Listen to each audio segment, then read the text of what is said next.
Silchar news 24 এর আরেকটি নতুন ভিডিওতে আপনাদেরকে স্বাগতম জানাই। আজকের এই ভিডিওতে বিশেষ কয়েকটি গুরুত্বপূর্ণ খবর নিয়ে আসলাম। আজকের প্রথম খবরটি হলো আমাদের আসাম সরকার থেকে রিসেন্টলি একটি নতুন নিয়ম লাগু করা হয়েছিল। এই নতুন নিয়ম অনুযায়ী কেহ যদি পরীক্ষার প্রশ্ন লিক করে থাকে বা নকল করে থাকে তাহলে তাকে 10 কোটি টাকা জরিমানা এবং 10 বছরের জেল দেওয়া হবে। আসাম সরকার এই যে নতুন আইন এনেছিল তা গৃহীত হয়েছে বলে খবর এসেছে। এবার থেকে আপনারা ভুল করেও প্রশ্ন লিখে জড়িত থাকিবেন না। এরপরের খবরটি হলো আমাদের ভারতবর্ষে দিনে দিনে হার্ট অ্যাটাক রোগীর সংখ্যা অনেকটাই বৃদ্ধি পেয়েছে। খবর এসেছে আমাদের ভারতবর্ষে 24 ঘন্টার মধ্যে কয়েকজন লোকের মৃত্যু হয়েছে হার্ট অ্যাটাক রোগে ভুক্তভোগী হয়ে। হার্ট অ্যাটাকের কারণ হলো খাদ্যবস্তুর ফলে দেশেতে হার্ট অ্যাটাকের সংখ্যা বৃদ্ধি পেয়েছে বলে খবর এসেছে। এরপরের খবরটি হলো জিও কোম্পানির তরফ থেকে আপনাদের জন্য একটি ভালো খবর দেওয়া হয়েছে। খুবই শীঘ্রই জিও কোম্পানির তরফ থেকে কোয়ালকম প্রসেসরের সাথে 5G স্মার্টফোন লঞ্চ করা হবে।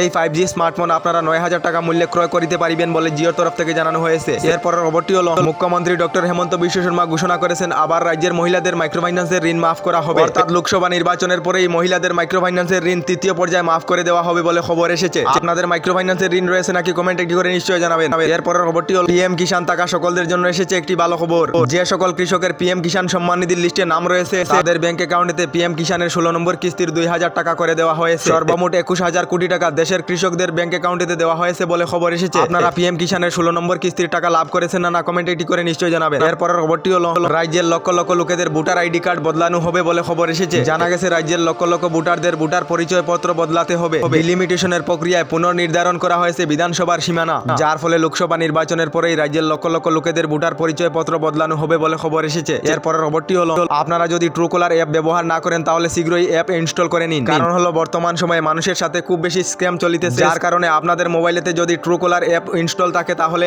যদি কোনো স্ক্যামার আপনাদেরকে কল করে তাহলে ট্রুকলার অ্যাপ আপনাদেরকে জানিয়ে দেবে যে এটা হলো একটি স্ক্যামারের কল। তার সঙ্গে যদি কোনো অচেনা ব্যক্তি আপনাদেরকে কল করে তাহলে তার নাম জেনে নিতে পারবে। এরপরের খবরটি হলো মধ্যপ্রদেশেতে কংগ্রেসের তরফ থেকে ঘোষণা করা হয়েছে আগামী নির্বাচনেতে যদি কংগ্রেসের জয় হয় তাহলে কংগ্রেসের তরফ থেকে গ্যারান্টি দেওয়া হয়েছে প্রত্যেক পরিবারদেরকে মাসে 5,000 টাকা করে দেওয়া হবে বলে খবর এসেছে। এরপরের খবরটি হলো আবার যদি কেন্দ্রে বিজেপির সরকার গঠন করা হয় তাহলে দেশের সমস্ত স্টেটগুলিতে কা বলবৎ করা হবে বলে খবর এসেছে। বর্তমান সময়ে দেশের দুইটি স্টেটে কার বিরোধিতা করিতেছে, একটি হলো ওয়েস্ট বেঙ্গল এবং একটি হলো আমাদের আসাম। তবে কেন্দ্রীয় সরকার থেকে জানানো হয়েছে আবার যদি কেন্দ্রে বিজেপির সরকার গঠন করা হয় দেশের সমস্ত স্টেটগুলিতে কা বলবৎ করা হবে বলে খবর এসেছে। এরপরের খবরটি হলো আপনাদের জন্য এসেছে একটি ভালো খবর। আপনারা যদি পশুপালনে জড়িত ব্যবসা করিতে চান তাহলে কেন্দ্রীয় সরকার থেকে জানানো হয়েছে কেন্দ্রীয় সরকারের রাষ্ট্রীয় পশুধন যোজনার অধীনে 50 লাখ টাকা থেকে 10 কোটি টাকা পর্যন্ত ঋণ নিতে পারিবে। এই ঋণে কেন্দ্রীয় সরকার থেকে 50% সাবসিডি প্রদান করা হবে। গরু, ছাগল, মহিষ, গুড়া ইত্যাদি পশুপালন করার জন্য আপনারা এই ঋণ নিতে পারিবেন বলে জানানো হয়েছে। এই ঋণের ভাবে আবেদনের জন্য আপনাদের নিজের ডিস্ট্রিক্টের পশুপালন কার্যালয়তে গিয়ে যোগাযোগ করিতে পারিবেন। আমাদের ডেইলি খবরগুলি ভালো লাগলে আমাদের ভিডিওতে লাইক দিয়ে চ্যানেলটিকে সাবস্ক্রাইব করে নেবেন।